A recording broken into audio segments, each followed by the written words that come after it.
سالبہ، حضرت سالبہ حضور صلی اللہ تعالیٰ علیہ وسلم کے صحابی ہیں۔ اللہ اکبر۔ عمر ہے 16 سال۔ کتنی عمر ہے؟ 16 سال۔ 16 سال کی عمر ہے، ابھی بچے ہیں۔ حضور صلی اللہ تعالیٰ علیہ وسلم کی بارگاہ میں آتے ہیں۔ میرے آقا حکم ارشاد فرماتے ہیں، جاؤ فلاں کو بلا کے لاؤ۔ انہیں بلا کے لاتے ہیں، پھر بازار بھیجتے ہیں، جاؤ یہ کام کر کے آؤ۔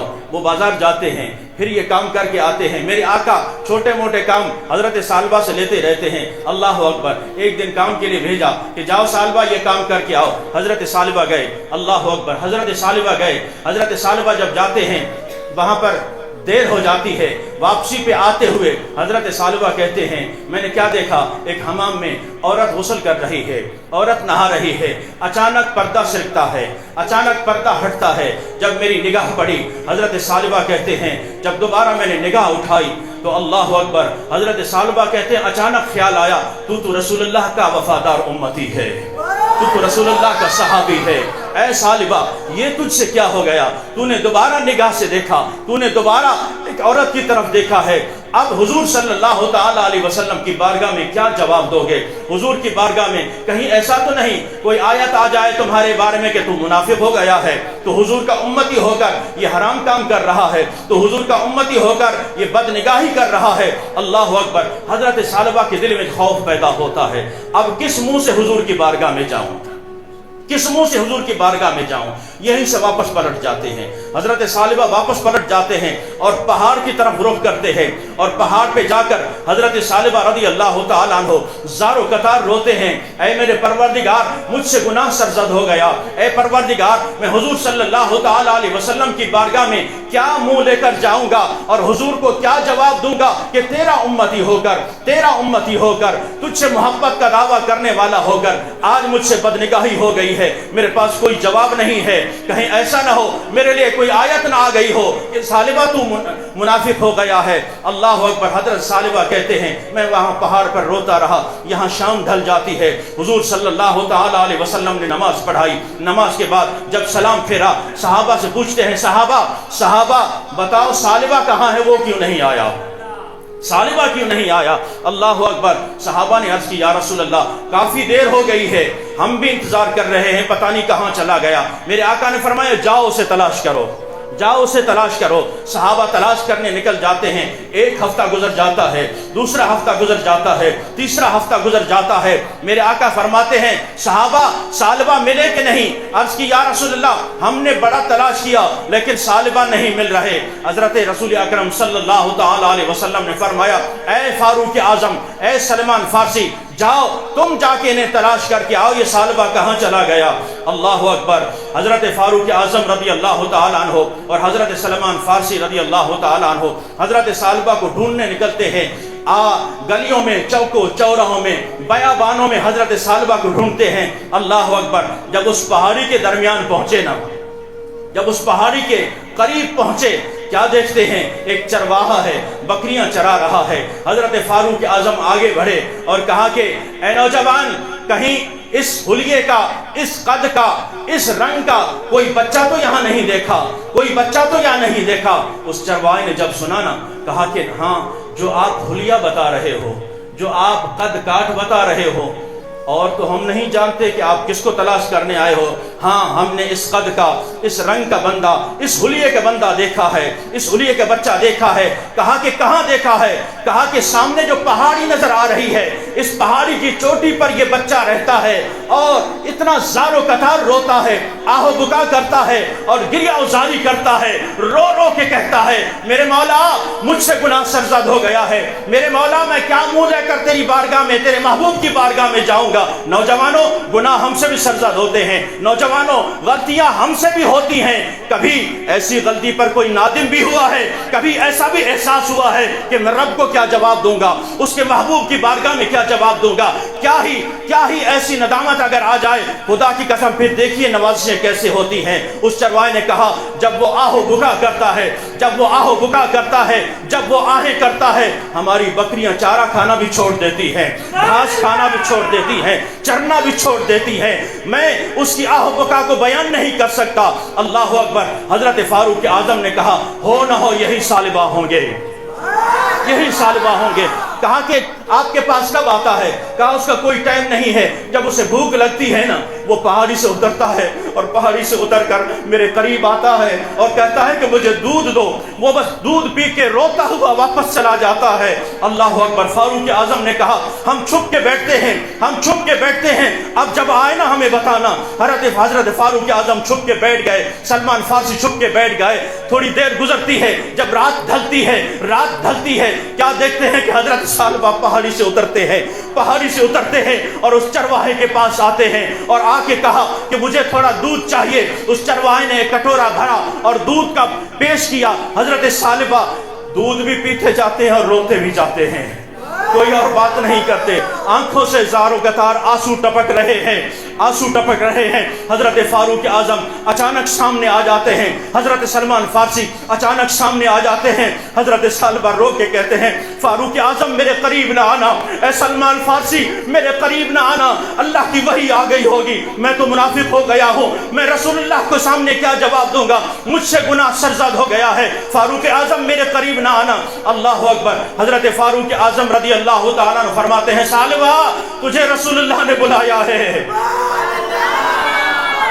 ثعلبہ تجھے رسول اللہ نے بلایا ہے، ہم اس وقت تک نہیں جائیں گے جب تک تجھے نہ لے کر جائیں، ثعلبہ تجھے رسول اللہ، ذرا ٹھہر جاؤ۔ حضرت ثعلبہ جب بھاگنے لگے، حضرت فاروق اعظم رضی اللہ تعالیٰ عنہ دوڑ کر یوں پکڑ لیتے ہیں، کہا کہ ہم تمہیں جانے نہیں دیں گے، اس لیے کہ رسول اللہ کا حکم ہے، چلیے رسول اللہ کی بارگاہ میں۔ اللہ اکبر۔ حضرت ثعلبہ کو جب پکڑ کر لائے، حضرت فاروق اعظم رضی اللہ تعالیٰ عنہ کمرے میں لا کے بٹھا دیتے ہیں۔ 40 دن گزر چکے ہیں حضرت ثعلبہ کو پہاڑی پہ التجائیں کرتے ہوئے، روتے ہوئے۔ نوجوانوں کاش کہ ہم سے جو گناہ سرزد ہو جاتے ہیں اس کے بعد ہمارے بھی ندامت کے آنسو بہ جائیں، جب ایک آنسو بہتا ہے نا رب تعالیٰ کی بارگاہ میں، جب اس کے خوف سے خشیت سے آنکھیں بھیگتی ہیں، رب تعالیٰ فرماتا ہے میں تیرے گناہوں کو نیکیوں میں تبدیل کر دیتا ہوں، میں تیرے گناہوں کو نیکیوں میں تبدیل کر دیتا ہوں۔ اس لیے کہ میرے ساتھیوں وہ رب کائنات بڑا مہربان ہے، وہ نوجوان کی توبہ کو بڑا پسند فرماتا ہے۔ حضور اکرم صلی اللہ تعالی علیہ وسلم نے فرمایا جب ایک نوجوان رب کائنات کی بارگاہ میں سچی توبہ کرتا ہے تو مشرق سے لے کر مغرب تک اللہ تبارک و تعالی قبرستان کے تمام مردوں کا عذاب اٹھا دیتا ہے، قبرستان کے تمام مردوں کا عذاب اٹھا دیتا ہے۔ یارو سوچو رب تعالیٰ کتنا خوش ہوتا ہے، تو پھر یہ در بدر کی ٹھوکریں کیوں ہیں، یہ در بدر کی ٹھوکریں کیوں ہیں؟ آؤ وہ رب کائنات تم سے بڑا پیار فرماتا ہے، بڑی محبت کرتا ہے، وہ 70 ماؤں سے زیادہ تم سے پیار کرتا ہے، وہ 70 ماؤں سے زیادہ تم سے پیار کرتا ہے۔ آؤ محبت سے اسے پکار کر دیکھو، محبت سے اس کی بارگاہ میں سر بسجود ہو کر دیکھو اور سچے دل سے یہ توبہ کر لو کہ پروردگار آج کے بعد کوئی گناہ سرزد نہیں ہوگا، آج کے بعد تیری نافرمانی نہیں ہوگی۔ تو عزیزان محترم سرکار دو جہاں صلی اللہ تعالی علیہ وسلم کے پاس حضرت ثعلبہ کو فاروق اعظم پکڑ کر لائے اور کمرے میں بٹھا دیا، جا کے اطلاع دی یا رسول اللہ ثعلبہ کو پکڑ کر لے آئے ہیں، میرے آقا کریم علیہ السلام تشریف لائے۔ ثعلبہ جو 40 دنوں سے صرف دودھ پر گزارا تھا، نقاہت کمزوری، جیسے ہی بیٹھتے ہیں نا گر جاتے ہیں، غشی طاری ہو جاتی ہے، بے ہوشی طاری ہو جاتی ہے، نیند کا غلبہ طاری ہو جاتا ہے۔ جب رسول اکرم صلی اللہ تعالی علیہ وسلم کمرے میں تشریف لائے، حضرت ثعلبہ کی آنکھیں بند ہیں، میرے آقا قریب تشریف لائے اور حضرت ثعلبہ کے سر کو اٹھا کر اپنی گود میں رکھا۔ میرے آقا کریم علیہ السلام نے جب حضرت ثعلبہ کے سر کو اپنی گود میں رکھا، حضرت ثعلبہ کی آنکھیں کھل جاتی ہیں۔ آنکھیں جب کھلی رو کے کہا یا رسول اللہ صلی اللہ تعالی علیہ وسلم کہیں میرے بارے میں کوئی آیت تو نازل نہیں ہو گئی کہ ثعلبہ کے اندر نفاق پیدا ہو گیا ہے؟ یا رسول اللہ میں گناہگار، کہاں میرا سر اور کہاں آپ کی جھولی مبارک، کہاں آپ کا جسم اقدس؟ یا رسول اللہ میں اس لائق نہیں، میں تو آپ کی بارگاہ کے سامنے آ بھی نہیں سکتا، میں آپ سے نگاہیں بھی نہیں ملا سکتا۔ یا رسول اللہ، جس نے حسن مصطفیٰ دیکھا ہو پھر وہ حسیناؤں کو بھی دیکھتا رہے، جس نے حسن مصطفیٰ دیکھا ہو پھر وہ حسیناؤں کو بھی دیکھتا رہے۔ آج کا امتی حضور کی محبت کا دعویٰ بھی کرے اور ماں بہن کی طرف گندی نگاہیں بھی اٹھاتا رہے۔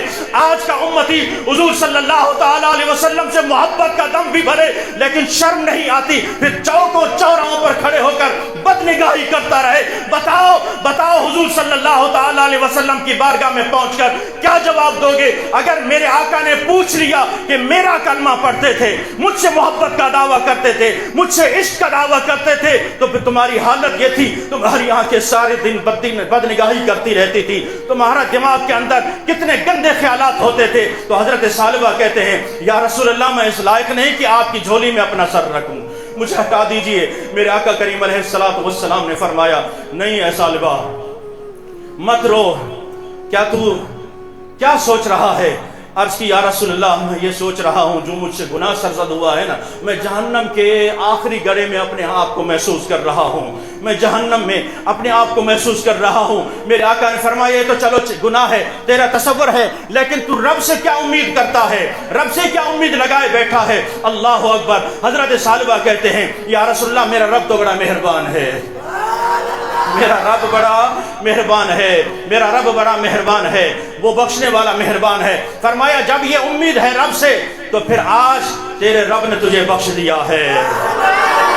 اے ثعلبہ، تیرے رب نے تیری توبہ کو قبول کر لیا ہے، تیری توبہ کو قبول کر لیا ہے۔ اللہ اکبر۔ حضرت ثعلبہ رضی اللہ تعالی عنہ نے جب یہ سنا کہ حضور اکرم صلی اللہ تعالی علیہ وسلم نے فرمایا ہے کہ تیری توبہ قبول ہو گئی ہے، حضرت ثعلبہ کہتے ہیں یا رسول اللہ صلی اللہ تعالی علیہ وسلم، میرے جسم کے اندر اتنا درد ہے جس طرح کے ہزاروں کیڑے میرے جسم کے اندر رینگ رہے ہوں، ہزاروں کیڑے رینگ رہے ہوں۔ اللہ اکبر۔ حضور اکرم صلی اللہ تعالی علیہ وسلم کے آنکھوں میں آنسو آ جاتے ہیں۔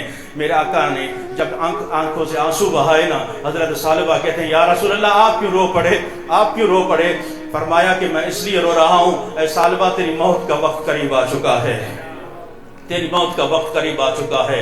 اللہ اکبر۔ حضرت ثعلبہ رضی اللہ تعالی عنہ، اللہ اکبر، حضور صلی اللہ تعالی علیہ وسلم کی جھولی میں دم نکل جاتا ہے۔ کاش یوں موت آئے میرے ہم نشین، نزع کا اور ہو جائے منظر حسین، وہ ادھر زلف اپنی سوارا کرے اور ادھر دم ہمارا نکلتا رہے۔ کاش یوں موت آئے میرے ہم نشین، نزع کا اور ہو جائے منظر حسین، وہ ادھر زلف اپنی سوارا کریں اور ادھر دم ہمارا نکلتا رہے۔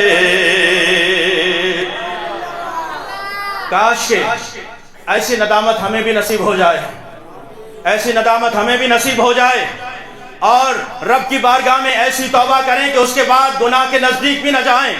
اور پھر رب کتنا مہربان ہو جاتا ہے، یہ مہربانی دیکھ لی اللہ تبارک و تعالیٰ نے، توبہ بھی قبول کر لی اور حضور صلی اللہ تعالیٰ علیہ وسلم کا قرب بھی عطا کر دیا ہے۔ نوجوانوں، اگر چاہتے ہو تمہیں بھی رسول اللہ کا قرب نصیب ہو جائے، اگر چاہتے ہو تمہیں بھی رسول اللہ کا پیار نصیب ہو جائے، تو رسول اللہ کا پیار صرف نعروں سے نہیں آئے گا، رسول اللہ کا پیار صرف تقریروں سے نہیں آئے گا، رسول اللہ کی محبت صرف دعووں سے نہیں ملے گی، رسول اللہ صلی اللہ تعالی علیہ وسلم کا عشق صرف دعووں سے نہیں ملے گا۔ جب سچے دل سے توبہ طائب ہو جاؤ گے، اپنے رب کو منا لو گے، محبوب بھی پیار فرمانا شروع کر دیں گے، وہ محبوب علیہ السلام بھی پیار فرمائیں گے۔ تو آج توبہ کی رات ہے نوجوانوں، آج صدق دل سے اپنے گناہوں کو یاد کرتے ہوئے ایسی سچی توبہ کیجئے کہ پروردگار آج کے بعد کوئی نماز قضا نہیں ہوگی۔